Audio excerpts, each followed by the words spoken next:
Alam nyo ba guys, masarap uminom ng tubig na mula sa bukal.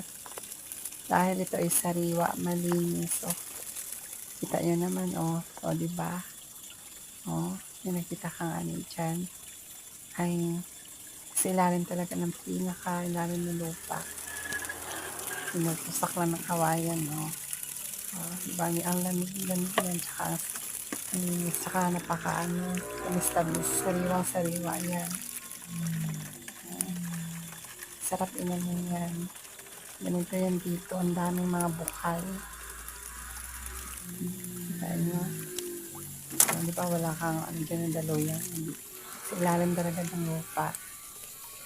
So, sa taas lang yun ang makikita mo ang taas. Tapos tabi pa ng highway yan.